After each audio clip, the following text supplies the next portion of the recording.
Less than a day away now, but been there, done that. Yeah, at least that's the attitude from thousands of people in St. Joseph County tonight. In fact, some 50,000 residents in the county have already cast those ballots. Our Mark Peterson joins us live and more. Mark. You know, that's the unofficial total of the number of ballots cast during the last 28 days of early absentee voting. That wrapped up today at noon, by the way. What did you think when you saw that line? Sure, some took one look at the line to vote at the county city building in South Bend and turned tail. Others took a second look and soldiered on. And that means people actually care.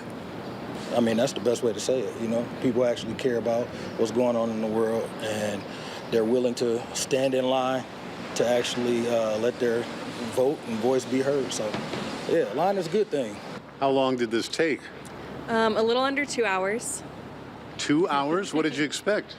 Not quite as long, but, you know, last day of the absentee voting, so. Yeah. Worth it? Would you do it again? So worth Absolutely, it, yeah. And how much time have you spent today voting? Yeah, well, an hour here and then checking the other sites, maybe 30 minutes. Jim Tallman took the Goldilocks approach. He traveled to all 3 early voting polling places before he found the one that was just right.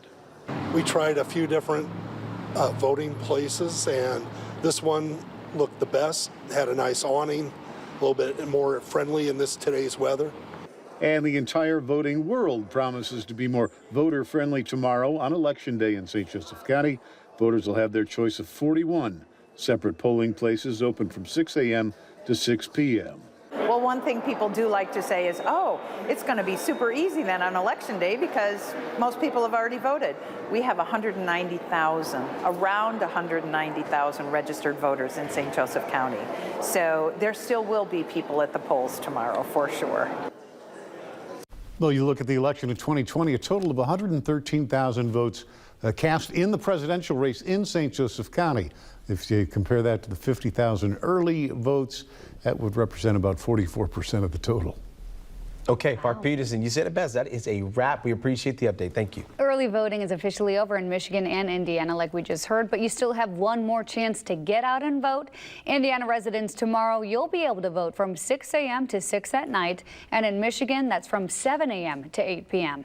And remember, if you're online before closing time for the polls, you'll still be able to cast your ballot. For a list of polling locations near you, just head to WNU.com. And make sure to stay with 60 News Now, your home for all things involving the election. We will continue to follow the numbers, plus any updates you need to know during Election Day tomorrow and on Election Night, of course.